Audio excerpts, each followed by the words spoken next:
know your problem with answering Department of Transport responses. We seem to get a number of government agencies in here, Hunter Development Corporation, Urban Growth, yourself, or a lack of government agencies. And we quite often get the answer, well, you'll have to ask someone else. There is a view that has been put forward that really planning in Newcastle is being done in a piecemeal way, and that there should be a holistic approach, and perhaps the railway line is a good example of where if the government's argument is that they want to open up the waterfront, what becomes of this significant piece of land to ensure that it remains part of that community access? Well, urban growth brief isn't that. Urban growth brief is to deliver a return to government, a dividend. How is this coordination actually happening across Newcastle? Because you're approving steps with large high-rise development on them. These have huge traffic implications, yet the traffic implications they're saying need to be answered by the Department of Transport. Is there a view that there should be a more coordinated way of doing this? Well, the urban renewal strategy went out and set the framework for what should happen in that area. And then within that sort of strategy, various proponents, whether the private sector or the government sector, will put forward their initiatives. Council will take an active role in ensuring how that area is developed, as many councils do right across the state. And then the planning approval process looks at a number of those issues. So, for example, if there were going to be traffic impacts from a building or some development that was going to occur, that would need to be assessed as part of that particular approval process. You say they put forward their view. Let's just go back to the Hunter Development Corporation. I know that's not you. They included a cost-benefit analysis that included the university as the reason for truncating the line in their report. Now, the university said they certainly did not make any submission in regards to truncation of the line. The university would have happened anyway. Where does the oversight come in that there's a 2009 report from the Hunter Development Corporation, which people are using as the argument that there's a basis out there for truncating the line. Yet the very basis on what that cost-benefit analysis is done is obviously incorrect, because it's included developments to show the benefit that would happen anyway, that aren't resting upon the truncation, and in fact were part of the plans of that development. Where's the oversight that says, well, hang on a second, what's actually going on? I thought I'd just sort of explain how it's working in Newcastle, pretty much how it works right across. Yes, but you're saying they're putting forward their view. So Hunter Development Corporation has put forward their view. And their view is that the line needs to be truncated. Their cost benefit is incorrect. I think the issue is that the government's already made that decision. Not in hindsight. Yeah, at the time, made the decision. The decision's been made by government. I understand the decision's been made by government, but planning surely fulfills a fundamental role in that decision making. You provide the advice to the government. What was your department's advice to the government in regards to those issues? I have to take that on notice, but planning doesn't typically provide advice on those sort of matters. We tend to basically, once a project's going ahead, we tend to do the assessment. We do the overall strategy, we do the urban renewal strategy, we do the SEP, and then we take a role of an assessment role on individual initiatives. So, all right. In regards to truncation of the line, a lot of the arguments have been put forward that truncation of the line is about, on Stewart Street in particular, allowing traffic flows. 5% of traffic on Stewart Street are interrupted by the train line. How would that compare? And you probably have to take this one on notice because I know it's not your area. With say Marsh Street at Granville, where the Carlingford line crosses Parramatta Road. I have to take that on notice. Yeah, I thought you might do. And because the Carlingford line, I understand the government has expressed a view of closing the Carlingford line. It's certainly been in the media. And part of that would be about the crossing of Parramatta Road by that rail line. In Newcastle, that's also their argument, is it's crossing of the rail line at that intersection. What's the efficacy of closing rail lines rather than finding alternatives to allow traffic through? I mean, everyone's saying Newcastle's getting $130 million because they're getting a light rail, but they're getting a light rail that already replicates an existing rail system. With a lot of engineering. So where's the efficacy in spending $130 million to replicate something rather than dealing with the traffic flows? Well, I think. Does government have any alternative rather than closing rail lines, quite frankly? And I can't really comment on it. No. What can you comment on? Decisions they made to close the rail line, how that relates to other sites such as one on Parramatta Road. They need to look at, each one's looked at on its merits. Okay, alright. I mean, there are 10 new crossings that are going to be put across with the removal of the rail line. So one of the objectives, you know, the government would have looked at what the objectives were, and there was one of the objectives was about connecting people more closely with the waterfront. Yes, but who doesn't have access now to the waterfront that's going to have access by doing this? There's enough properties at Wicklow. Well, who is currently being prohibited from access to the waterfront? Well, I think there was a general view. I mean, this has been an issue that's been debated for a long period of time about how do we actually open up this area and get better connectivity. Yeah, I understand people, and I mean, you know, people want to get rid of the Carl Hill Expressway and Circular Quay. You know, there are arguments about that too. I mean, we could always say there's these discussions, but where is the figures that say people are saying I don't get access to the waterfront? Well, I think that's been. Given that most people go to Nobby's or they'll go down to Newcastle Beach, I mean, they're not actually barriers that are cut off by the rail line. I think it's, you know, as we raised earlier, it's been an issue that's been under debate for many years. Yes, I know it's an issue. Everyone says it's an issue. People can say things. Where's the stats that say it? Where is the report that says that, you know, this has been an ongoing concern in the community that blah blah blah and blah blah blah? Because I can tell you I've never seen a figure that says to me, you know, we've gone out to the community and 80% of people say that they don't go down to the waterfront because of the railway crossing.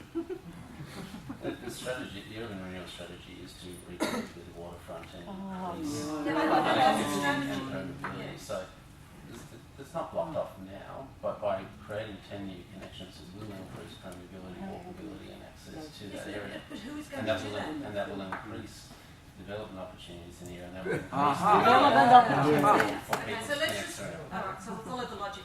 The logic is if you make the crossings, you can sell more development on the CBD side. It's about reinvigorating and renewing But that's reinvigorating, isn't it? It's part of the answer, yes. So you're building parks on that side, are you? Yes, there are parts on that side. No, I know there are parks. Are you building more parks? Well, Hunter Development Corporation just completed a park on that side. No, well, they've completed one and the train line's still there. Are you building parks? So the final strategy for the corridor is yet to be determined. And Don't cut it then. Keep it secret. So parks could be a part of the strategy. they could be, but you don't know that. Well, the strategy is not complete. And don't you think that worries people in Newcastle? The strategy's not complete? I think the issue is that they need to be involved in the development of that. Oh, we try. Well, if you've got a exhibition that's gone out in 16 days that not even the city councillors, their elected representatives, have seen or had a view on or made a submission, the council's made a view. The councillors didn't get a view. In fact, they were prohibited from I made a putting minutes. presentation to full council. You made a presentation. Yes. And did you PowerPoint get? presentation. And did you then take the views of council when you made that presentation? The presentation was for information, and they were invited to make a submission, They were invited to make a submission. as everyone was invited. to And make did a that submission. submission go to the council? Was that a council submission, or did that come from the general manager or the mayor? I don't think the department can answer. Well, I really think the department can answer that because Put it on part notice of to the no, council. just let me finish. The people, we're getting complaints from council that decisions are being made that they don't have time to form a view on, and that submissions are being made that the council either are prohibited from amending mayoral minutes, or they're not being seen submissions. And in fact, when we asked the council to appear at this committee, the council, the general manager of the council, did not pass that information on to council. He dealt with it himself.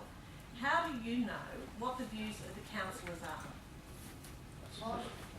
Why would that information not be passed on? I mean, Yes, well, that's a question. Yeah. Very good question.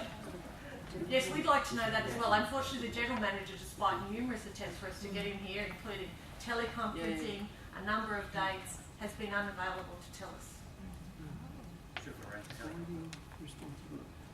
That's our next one. Sorry, it's your turn, Dave.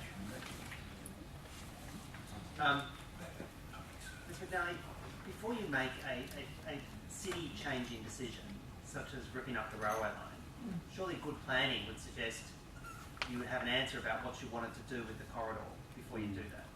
Just put your planning hat on. Before you rip something up that's been there and is very contentious, surely good planning would say, work out what you're going to do with it after you rip it up, before you rip it up. well, I think planning happens in many different ways. I mean, That happens well. I'm asking you about that. GPT.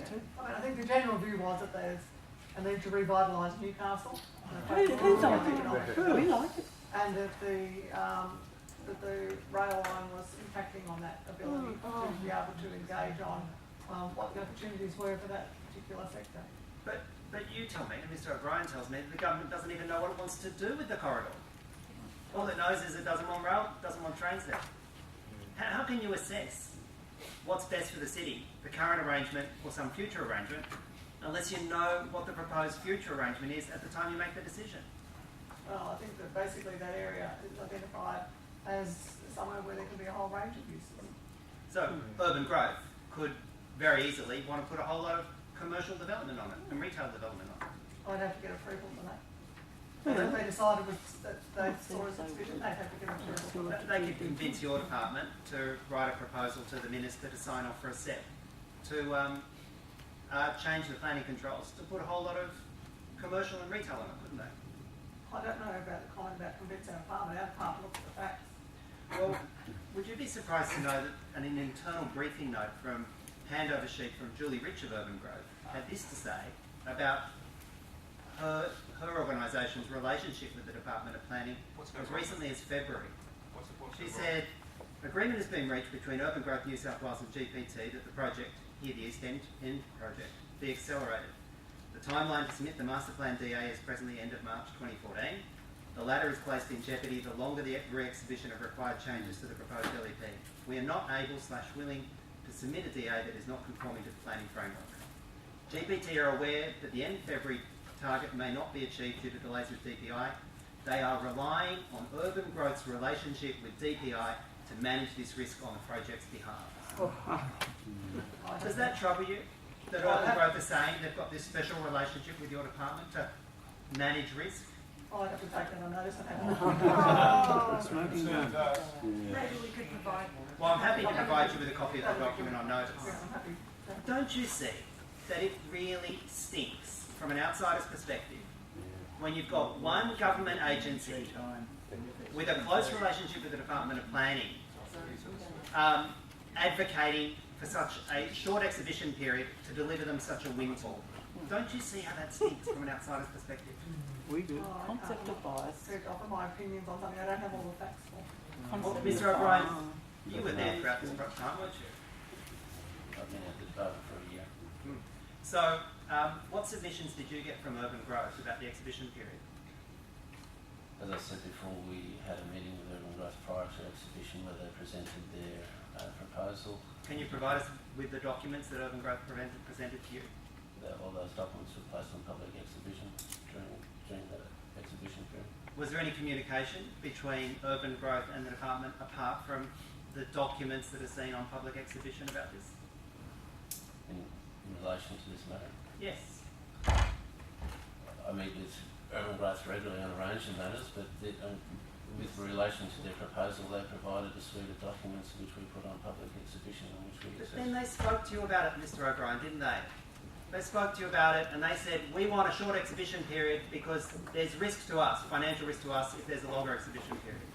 No, that's not true. Well, could you provide on notice any communications that Urban Growth had with your department about the exhibition period and whether or not it involved the DPI managing the risk as suggested by Ms. Rich?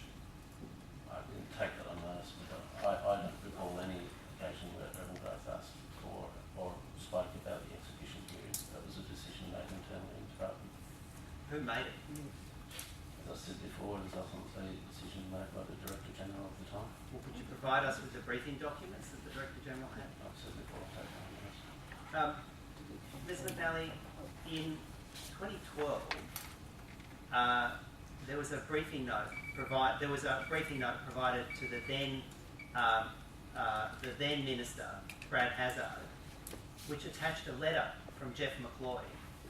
And the briefing note was urging the government to move with urban renewal, truncate the railway line, because a series of landowners were supporting that. That covering letter was signed off by Mr. Hawes, who was one of the landowners.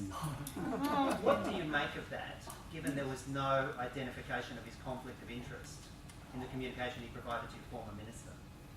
So the letter was signed, which letter was There signed? was a letter from Mr. McCloy saying he had 4 properties that were waiting on the truncation of the railway line before he'd go into further investment. He wouldn't buy any new properties unless they got on with it. Mr. Hawes sent down a briefing note and a memorandum to your former minister, recommending the minister respond in a positive way about the truncation of the railway line. Yet Mr. Hawes didn't disclose that he also had properties. I'll have to look into that. Well, I'll provide it with you. I'll provide the entire documentation to you and you can provide your answer on notice. I'm happy to do that.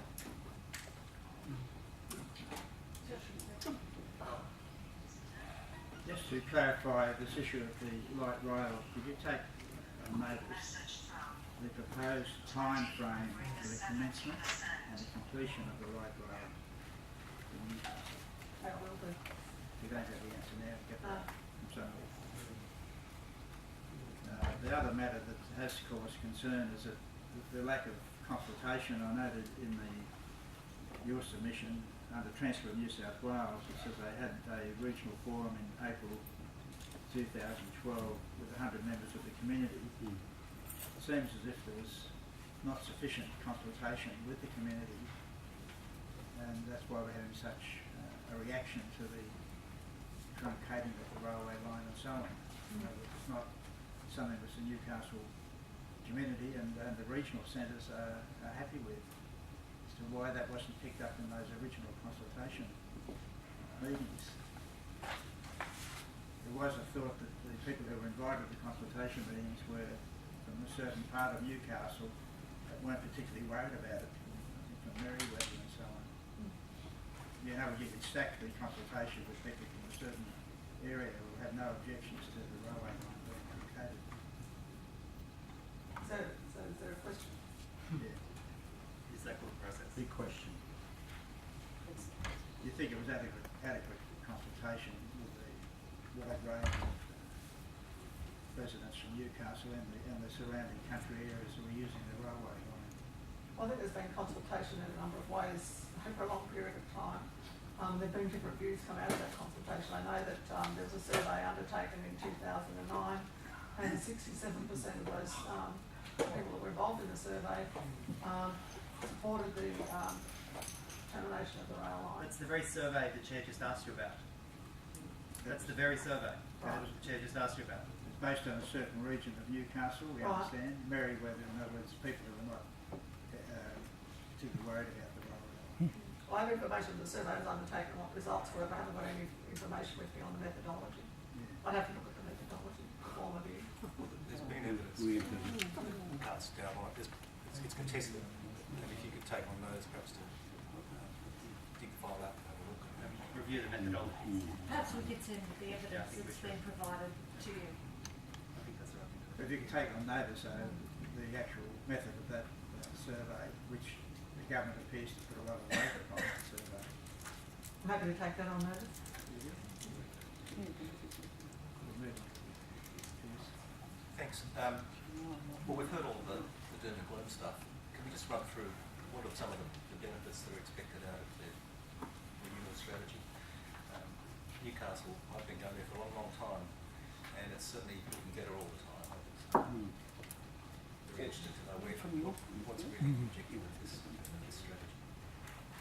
The the headline, of course, is Australia framework and strategy to deliver on 10,000 jobs and 6,000 homes within the city centre. Who came up with that? The strategy as exhibited has 9 key guiding principles that relate to increasing the vitality of the whole area, bringing retail back in, bringing the university in, and students living within the centre will be key to meeting those objectives.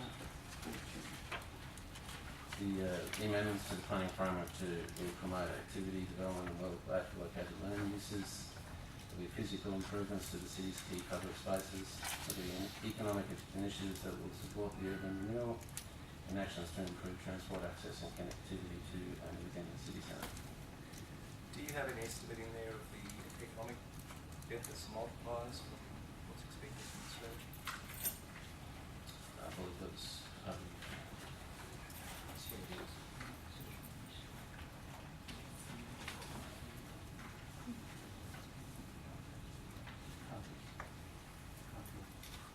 Definitely asking for it.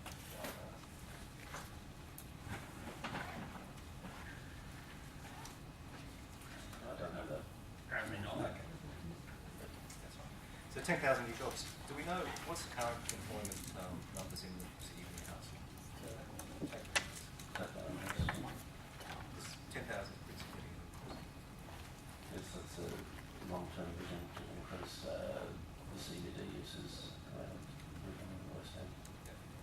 And is there a view yet on the university's proposal on the next issue of car park? There's been considerable non-expert concern about the number of car spaces the university is proposing to put on site. I've heard some very detailed evidence from the university as to how they expect to meet the parking requirements. Is there anything more you can add to that at the moment? Look, our strategy is very clear that we want to encourage the establishment of a greater city campus. We believe that will be very effective in the revitalisation of the city. We've allowed the framework and the strategic planning to facilitate that, but the matters of detailed car parking rates are a matter of assessment, and that's a question for the city of Newcastle. And are you aware of, do you sort of have any guides and rules in relation to the sort of level of car parking that's required for an institution like a university? I mean, it's not an office tower, it's not a residential tower, it's not a shopping centre. It's a place where students come and go for short periods of time, and there's a lot of movement through it. The evidence from the university was that the world's best practice is that you don't have a lot of on-site parking in universities, building universities. Certainly that's the trend in universities around the world. Our focus is to get them into the city centre and to make that work. The other focus, of course, is to provide accommodation for students to live within the city centre so they don't have to commute. But obviously there will always be a level of commute. And you'd expect part of that 6,000 additional dwellings that you're talking about would be student accommodation? Absolutely. We'd hope that that accommodation would increase supply and increase affordability and therefore be available to students. And now I was interested, we just touched on it earlier, the consultative committee or strategy you put in place. I think I indicated that I was a little bit troubled with some of the evidence on the consultation that occurred before your time. So I just wouldn't mind if you could just elaborate a little on that process, who you've actually involved so far, whether it's worked anywhere, and how it's going to work into the future. Well, since I've been in this position for the last few months, I've been meeting with a range of people who have been giving their views about what works well in the planning system, what doesn't work well in the planning system, what their concerns are, and how they believe those issues should be addressed. So I've been listening to that advice, and there's been a lot of community representative groups and individual members of the community that I've met with. I've been happy to meet with anyone that wants to spend the time to give me advice about how things should go forward. And one of the things that they've raised with me is the need for a systematic approach to consultation, so that rather than just consulting on matters sort of on a one-off basis, that there's a, something that we're looking at is key points of contact. So recently we just announced that we're going to put in some planning coordinators. So there are key points of contact. They're not sort of passed around the department. Also, that there are, you know, we're looking at whether we should have regular meetings with council, same per year, and people are aware of when those would be held. And that there are also, you know, community meetings alongside that talk about a broader range of issues, like to be a specific project or initiative, a broader range of issues related to that particular area. But the most feedback I've had is there's no systematic way within the planning system of engaging with the community. People get to comment on the EIS when it goes out, but it needs to be an ongoing effort and dialogue. So I've set up a group, we're recruiting to fill that team, and their job will be to establish those processes in the planning system. And have you decided at this stage whether there'll be a coordinator for the Newcastle region, he or she who will be the first port of call for concern? I haven't decided that yet, no. Well, you might take it on. Yeah, I could take that on. And have you met with any of the Newcastle community groups at this stage? No, I haven't. No. I've met with some people, local community reps that were involved in a coordination group for the Hunter area, and there are a couple of people there, but most of the consultations are undertaken specifically by Urban Growth. In the sort of 3 months or so I've been permanently in the job, I've been trying to you know, meet with people who have asked to meet with me. A lot of people have actually written me documents about how they think things could be done differently. And I've welcomed all of that. There's lots of them. Trying to actually, you know, I am keen to make the system as transparent as possible, and that people feel there's a fresh approach to planning, so I'm happy to take upon any advice. Well, this committee has received hundreds and hundreds of submissions on planning issues, and we've had lots and lots of witnesses and lots of people we couldn't accommodate. So I take it from what you've said that if people want to make contact with you, they'll get it. I'm more than happy to meet with them, yeah. I travel up to Newcastle. The way I'm working my involvement in the HDC board meetings is I travel up there every second meeting. I do a teleconference for the meetings in between. So, for example, Hunter Thoroughbred Breeders Group have come and met with me recently, and they asked if I come and have a look up at their issues. I met with Hunter Valley Cane Coal Coordinator, and some of the community members have asked if I'll come and meet with them as well. So I've agreed to do all of that. Just one final question. Does your department have any objections to a delay in the truncating of the railway line until this committee tables its report in February? That's one of the tensions in our committee. We're discussing these matters, and the government seems to be just headline rushing down to do it anyhow, and so we say we don't think we should have done it, so it was too bad, we've done it. We've ripped the line up, they're going to put bulldozers in there on Boxing Day.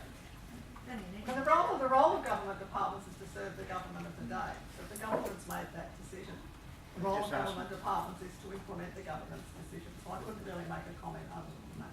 Your department doesn't have any. So you know, our department's not involved in the implementation or design, but we will be involved in any planning assessment processes, and we'll be doing our due diligence to make sure any community impacts are properly considered. Well, thank you again for being before our committee. Appreciate the time that you've given us. We're adjourned for a moment. Reassembled at 10:45. Hitler, the public servants in Germany, the judges or any other part, or the government made the decision. Incredible.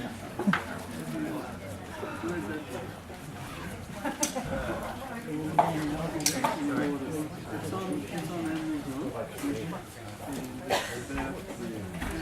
cannot trust politicians, can't trust the judiciary, it's corruption, and politicians particularly. That's why it hasn't planned in the too. So the government proposes something that it gets kicked out, isn't it? We should have the Minister for Planning